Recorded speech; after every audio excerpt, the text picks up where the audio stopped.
శ్రీ సాయినాథాయ నమః. శ్రీ సాయి సచ్చరిత్రము 12వ అధ్యాయము. ప్రస్తావన. కాకా మహాజని బావుసాహెబ్ దుమాల్ నిమోన్కన్ భార్య, నాసిక్ నివాసి యగు మూలే శాస్త్రి, రామభక్తుడైన డాక్టరు. ప్రస్తావన. శిష్యులను రక్షించుటకు, దుష్టులను శిక్షించుటకు భగవంతుడు అవతరించునను సంగతి పూర్వపు అధ్యాయములలో తెలుసుకున్నాము. కానీ సద్గురుమూర్తుల కర్తవ్యము దానికి భిన్నమైనది. వారికి మంచివాడును చెడ్డవాడును ఒక్కటి. వారు దుర్మార్గులను కనికరించి వారిని సన్మార్గంన ప్రవర్తించినట్లు చేసెదరు. భవసాగరమును హరించుటకు వారు అగ్రస్తుల వంటి వారు. అజ్ఞానమనే చీకటిని నశింపచేయుటకు వారు సూర్యుని వంటి వారు. భగవంతుడు యోగుల హృదయంన నివసించును. వాస్తవంగా వారు భగవంతుని కంటే వేరు కాదు. సద్గురు శ్రేష్ఠుడైన శ్రీ సాయిబాబా భక్తుల క్షేమము కొరకు అవతరించిరి.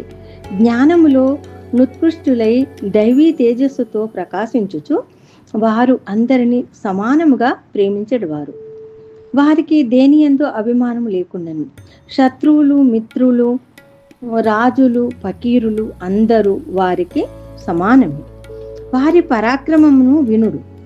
భక్తుల కొరకు తమ పుణ్యమునంతయు వ్యయపరిచి ఎప్పుడు వారికి సహాయము చేయుటకు సిద్ధముగా నుండువారు. వారికిచ్చలేనిచో భక్తులు వారి వద్దకు రాలేకుండిరి. వారి వంతు రానిదే వారు బాబాను స్మరించువారు కాదు. వారి లీలలు ఎరుగుట కూడా తటస్థించదు. మరి అట్టివారికి బాబాను దర్శించుకొనవలెనను బుద్ధి ఎట్లు పుట్టును? కొందరు బాబాను దర్శింపవలెనను కొనిది. కానీ బాబా మహాసమాధి చెందు లోపల వారికి అవకాశము కలగలేదు. బాబాను దర్శించవలనను కోరిక కల వారనేకులున్నారు. కానీ వారి కోరికలు నెరవేరలేదు. అట్టివారు విశ్వాసముతో బాబా లీలలను వినినచో దర్శనము వల్ల కలుగు సంతుష్టిని పొందెదరు.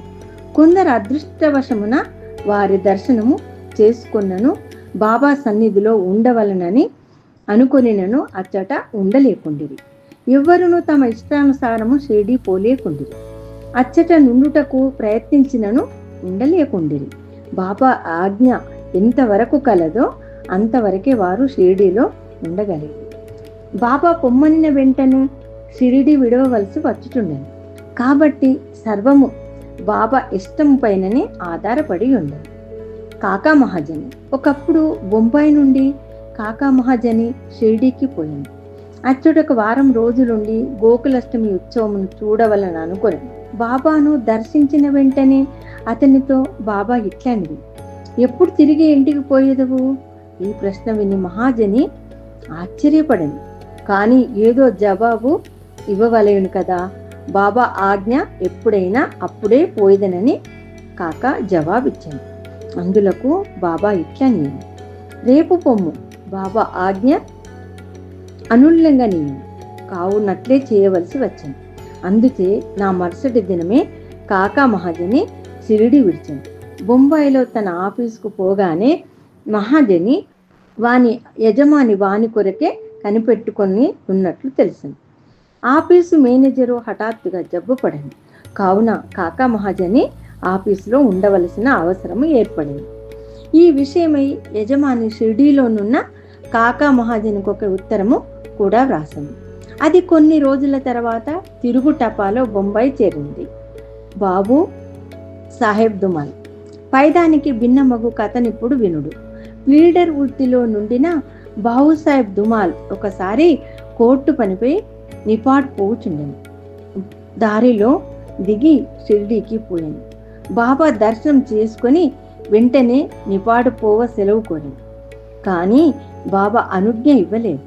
షిరిడీలోనే ఇంకొక వారం ఉండునట్లు చేశాను. ఆ తర్వాత అతడు బాబా వద్ద సెలవు పొంది నిపాడు చేరగా అక్కడి మెజిస్ట్రేటుకు కడుపు నొప్పి వచ్చి కేసు వాయిదా పడినని తెలిసింది. తరువాత ఆ కేసు విచారణ కొన్ని నెలల వరకు సాగింది. 4 మెజిస్ట్రేట్లు దానిని విచారించారు. తుట్టతుదకు దుమాలు దానిని గెలిచింది. అతని కక్షిదారు విడుదలయ్యింది. నిమోన్కన్ భార్య.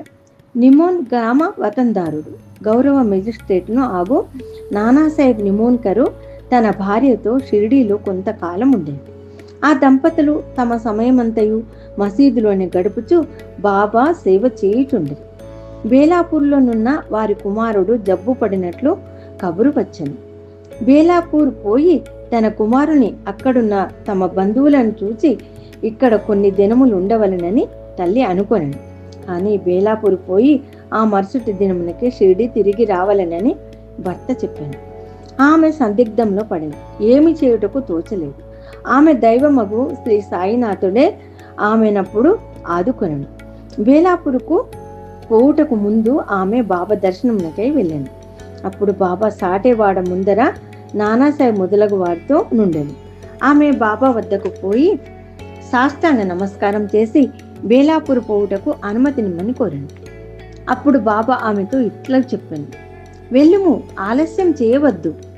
హాయిగా బేలాపూర్లో 4 రోజులు ఉండిరా. నీ బంధువులందరినీ చూసి నింపాదిగా షిరిడికి రమ్ము. బాబా మాటలు ఎంత సమయానుకూలముగా నుండెనో గమనించడు. నిమోన్కరు ఆదేశమును బాబా ఆజ్ఞ రద్దు చేసింది. నాసిక నివాసియగు మూలే శాస్త్రి. మూలే శాస్త్రి పూర్వాచార పరాయణుడైన బ్రాహ్మణుడు. నాసిక నివాసి అయిన షట్శాస్త్ర పారంగతుడు. జ్యోతిష సాముద్రిక శాస్త్రములలో దిట్ట. అతడు నాగపూర్కు చెందిన కోటీశ్వరుడగు బాబూ సాహెబ్ బూటీని కలుసుకొనుటకు షిరిడి వచ్చాను. బూటీని చూసిన పిదప బాబా దర్శనమునకై మసీదుకు పోయాను. బాబా తన డబ్బుతో మామిడి పండ్లను కొని పలహారపు వస్తువులను కొని మసీదులోనున్న వారందరికీ పంచిపెట్టాను. మామిడి పండును బాబా యొక్క చిత్రమైన విధముగా అన్ని వైపులా నొక్కెడివారు. తినువారు ఆ పండును నోట్లో పెట్టుకొని చప్పరించగానే రసమంతయు నోటిలోనికి పోయి తొక్క టెంకె మిగిలిడివి. అరటి పండ్ల నొలిచి గుజ్జును భక్తులకు పంచిపెట్టి తొక్కలు బాబా తమ వద్ద ఉంచుకొనివారు. మూల శాస్త్రి సాముద్రికము తెలిసిన వాడగుటచే పరీక్షించుటకై బాబాను చేయి చాచుడని అడిగాను. బాబా దానిని అసలు పట్టించుకొనక 4 అరటి పండ్లు అతని చేతిలో పెట్టేది. తరువాత అందరూ వాడా చేరిరి. మూలీ శాస్త్రి స్నానం చేసి మడిబట్టలు కట్టుకుని అగ్నిహోత్రము మొదలగునవి ఆచరించుటకు మొదలెడాను. బాబా మామూలుగానే లేండి తోటకు బయలుదేరాను.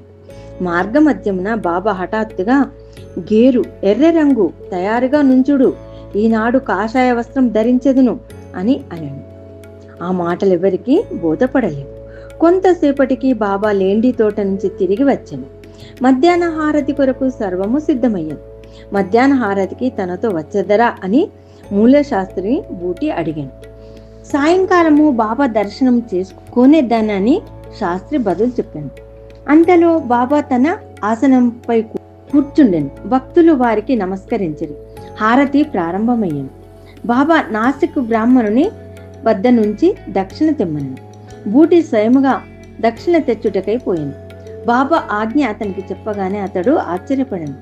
తనలో తానిట్లా అనుకున్నాను, నేను అగ్నిహోత్రిని, బాబా గొప్ప మహాత్ముడే కావచ్చును, కానీ నేను ఆయన అసితను కానే, వారికి నేనెందులకు దక్షిణ ఇయ్యవలను? సాయిబాబా అంతటి మహాత్ముడు బూటి వంటి సంపన్నుని ద్వారా దక్షిణ అడుగుటచే కాదనలేకపోయాను. తన అనుష్ఠానమును మధ్యలోనే ఆపి బూటితో మసీదుకు బయలుదేరాను. మడితోనున్న తాను మసీదులో అడుగిడిన మైల పడిపోవుదునని భావించి మసీదు బయటే దూరముగా నిలబడి బాబాపై పువ్వులను విసిరను. హఠాత్తుగా బాబా స్థానంలో గతించిన తన గురువగు గోలవ్ స్వామి కూర్చొని ఉండెను. అతడు ఆశ్చర్యపోయాను. అది కళా నిజమా అని సందేహపడాను. తనను తాను గిల్లుకొని మళ్ళీ చూచాను. తాను పూర్తి జాగ్రత్తావస్థలోని ఉన్నాడు. భ్రాంతి ఎగుటకు వీలు లేదు. అయినచో ఏనాడో గతించిన తన గురువచ్చటకెట్లు వచ్చెను? అతనికి నోట మాట రాకుండెను. తుదకు సందిగ్ధములన్నీ విడిచిపెట్టి మసీదులో ప్రవేశించి తన గురువు పాదములపై పడి లేచి చేతులు జోడించి నిలువబడెను. తక్కిన వారందరూ బాబా హారతి పాడుచుండగా మూల శాస్త్రి తన గురునామము ఉచ్చరించుచుండెను. తాను అగ్రకులమునకు చెందినవాడను, పవిత్రుడను యను అభిజాత్యమును వదిలిపెట్టి తన గురుని పాదములపై పడి సాష్టాంగ నమస్కారమునర్చి కళ్ళు మూసుకున్నాను.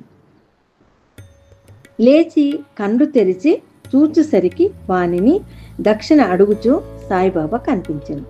బాబా వారి ఆనంద రూపంను, ఊహకందని వారి శక్తిని చూసి మూలశాస్త్రి మైమరచాను. మిక్కిలి సంతృష్టి చెందాను. అతని నేత్రములు సంతోష బాష్పములచే నిండెను. మనస్ఫూర్తిగా బాబాకు తిరిగి నమస్కరించి దక్షిణ నొసంగెను. తన సందేహము తీరినదనియు తనకు గురుదర్శనమైనదనియు చెప్పాను. బాబా యొక్క ఈ ఆశ్చర్యకరమైన లీలను గాంచిన వారందరూ ఆశ్చర్యవంతురి. గేరు తెండు కాషాయ వస్త్రముల ధరించెదా అని అంతకుముందు బాబా పలికిన మాటలకు అర్థమును అప్పుడు వారు గ్రహించిరి. సాయి యొక్క లీలలు ఆశ్చర్యకరములు. రామభక్తుడైన డాక్టర్. ఒకనాడు మమలతదారు తన స్నేహితుడగు డాక్టర్తో కలిసి షిరిడీ వచ్చాను.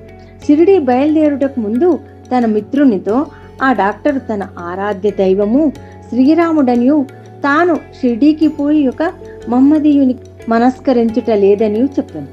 అక్కడ షిరిడీలో బాబాకు నమస్కరించమని ఎవ్వరు బలవంత పెట్టరనియు కలిసి సరదాగా గడుపుటకు తనతో రావాలిననియు మమలద్దారు కోరాను.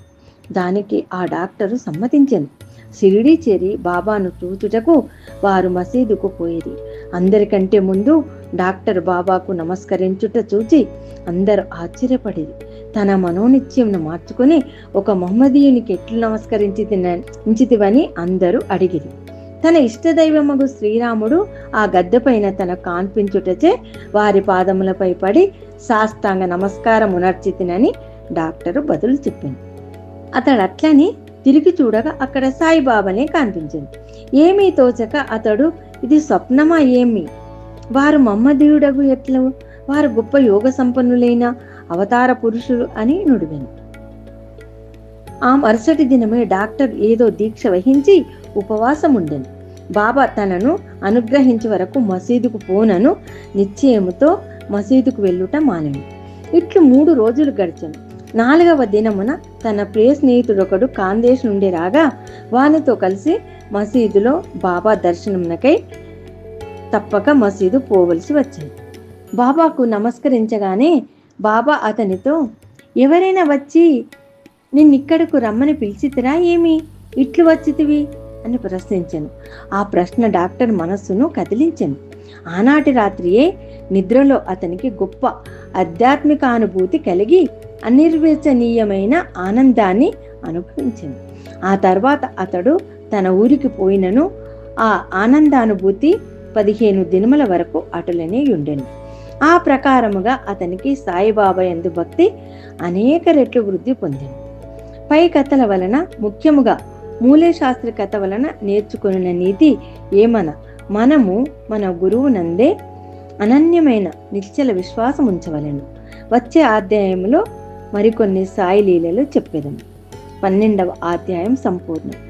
సద్గురు శ్రీ సాయినాథార్పణమస్తు. శుభం భవతు.